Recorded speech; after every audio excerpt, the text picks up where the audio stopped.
Hello friend, সবাইকে good afternoon. তো আজকে আমার রান্না করতে খুব লেট হয়ে গেছে। তো তোমরা সবাই কেমন আছো? সবাই আশা করছি খুব ভালো আছে, আমিও ভালো আছি ঠাকুরের ইচ্ছায়। তো যাই হোক, আজকে আমি অনেক দিন পরে ব্লগটা করছি। কেন কি বিশ্বাস করো, আমার ছেলেকে স্কুলে দেওয়ার পরতে আমার ভিডিও করতে খুব ভালো লাগে। জানি সেরকম কিছু করতে পারিনি, সেরকম পৌঁছাতে পারিনি, তাও আমার ভিডিও করতে ভালো লাগে। যাতে যাতে কিছু না করতে পারো জীবনে, হয়তো ভাবছে যে ভিডিও করে কি হলে, করে যাওয়া যদি ভাগ্যে থাকে তো অবশ্যই হবে। সেই ক্ষেত্রটা মানে সেই জিনিসটা আমার ক্ষেত্রেই হয়েছে। তো আমি এটাকে ভালো মানে লাগিয়ে ফেলেছি। তো যেইটুকু পারি সেইটুকুই আমি ভিডিও করি। তো যাই হোক, আজকে হচ্ছে আমার রান্নাটা খুব লেট হয়ে গেছে। কেন আজকে আমার বর বাড়ি আছে, তার জন্যে বাজার ঘাটটা একটু করতে লেট হয়েছে। কেন কি আমার বর যখনই বাজারে মানে বাড়ি থাকে, বাজার করতে সব দিনই লেট হয়। তো তা আজকে বাজারে গেছিলো, দেখো নিয়ে এসছে কত ডিম, আর মাছ নিয়ে এসছে রুই মাছের ডিম। তো যাই হোক, আমরা রুই মাছের ডিম খুব ভালো খাই। আর আমি ভালো খাই, আমার বড় ভালো খায়, ছেলেটা খায় না। আমার ছেলে অনেক কিছুই খায় না, সেটা তো মানে কি বলবো, বাচ্চারা এখনকার দিন বাচ্চারা বাহানা, যে যত পায় সে তত বেশি কী করে খায় না। আর আমাদের সময় আমরা পেতাম না, এটাই আমাদের কাছে অনেক কিছু ছিল। তো আমার ছেলেকে আজকে খাওয়াতে এত লেট হয়ে গেছে, এখন বাজে হচ্ছে 2টো, মানে বিশ্বাস করার মতো না যে 2টো বাজে। আমার ছেলেকে আমি 1টার সময় খেতে দিই। তো আমার সেজন্য চিন্তা হচ্ছিলাম আমি এত লেটে 2:30-এর মধ্যে তাও খাবার দেওয়ার চেষ্টা করব, কেন কি জানি না হবে কি হবে না। তো যাই হোক, চেষ্টা তো করছি। এবার দেখো, বাইরের ওয়েদারও এত খারাপ না। আর আমাদের এখানে কি বলো তো, আমাদের বিল্ডিংয়ে জল থাকে না, সেটা আর এক প্রবলেম। মাছ এনেছে, মাছ ধোয়ার জন্য আমাকে বসে থাকতে হয়েছে। তো এবার মানে ধোয়াটা হয়ে যাওয়ার পরে দেখছি যে এখনও অনেকটা সময় হয়ে গেছে, যে কী করব না করব চিন্তা ভাবনা করছি। আর এখানে দেখো আমি ডিম ভেজে নিয়েছি, ডিমগুলো কেটে নিয়েছিলাম, কেটে নেওয়ার পরে ভেজে নিয়েছি। আর অল্প জলেই প্রথমে অনেক কিছুই করতে হচ্ছে, তারপরে জল আসলো, তারপরে ভালো করে ধুয়ে নিয়েছি।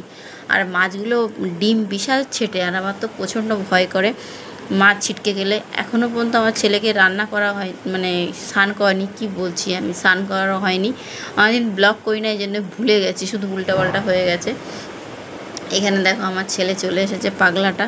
তো পাগলাকে ক্যামেরা ধরে আমার নাড়াচ্ছে, এ মা করছে। আমি যেন ঠিক আছে।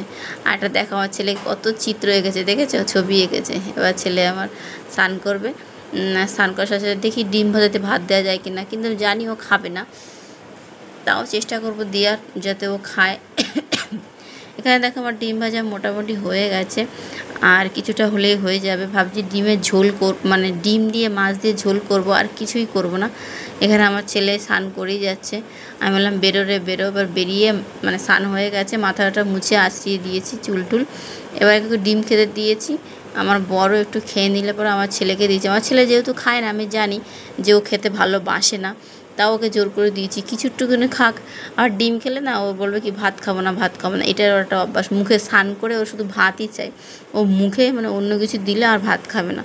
তাও আমার ছেলেকে দিয়েছি। আমার কষ্ট হয়েছিল, সত্যি বলছি, খুব কষ্ট হয়েছিল। আজ সারাদিনের সামনেটাকে ভালো খাওয়ানো হয়নি, এমনিতেও খেতে চায় না। তারপরে এরকম মানে সময় যদি চলে যায় না, বাচ্চা কাচ্চা খাওয়ার ডিস্টার্ব হলে না, আমার ছেলের আবার বমির অভ্যাস, মানে গ্যাস হয়ে যায়, এরকম একটা বেশি অভ্যাস আছে। তার জন্য আমি ভাবলাম আমি ঘরের কোনো কাজই করিনি, মানে কি বলবো, আজ জলের জন্য খুব দুর্ভোগ অবস্থা হয়েছে। এখানে দেখো আমার ছেলে খাবেই না, করতে করতে ওরম করে মা আর খাবো না।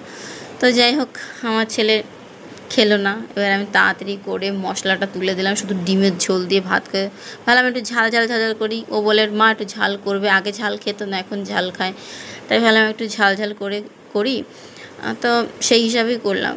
কিন্তু আমার ছেলে কি বাবা, বললো যে ঝাল খাবে, কিন্তু ঝাল খাবে না। মানে ওরকম বলে ঠিকই, কিন্তু খেতে চায় না। যখনই ঝাল দেখে উয়া করতে থাকে। দেখো লেট হয়েছে বলে আমি কেমন মুখটা করছি, আমার মানে কি বলবো, আমার এত কষ্ট হচ্ছে না আমার ছেলেটার জন্য। আমার নিজের চোখ মুখও দেখে বোঝা যাচ্ছে আমার অধৈর্য লাগছে, মানে আমি রান্না করতেই ইচ্ছা করছে না, এমন একটা ভাব হচ্ছে। তো শেষ পর্যন্ত ছেলেকে বললাম কি বাবা তুই হচ্ছে আর 5-10 মিনিট ওট করে, বারবার করে বলে যাচ্ছে মা আমার খিদে পেয়েছে।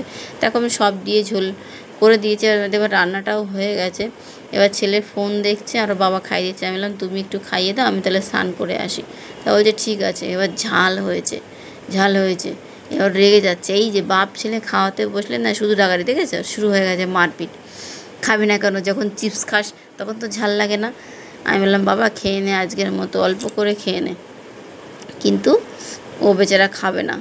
এই যে দেখছো না, এই টিপে টিপে খাওয়ায় আর রেগে যায়। তাও খাবেই না, দুগাল খেয়ে উঠে যায়। ওর বাবা পছন্দ করে, চোখ দিয়ে ছেলের আমার জল বেরিয়ে গেছে। ও একটু নর্মাল শৌখিন।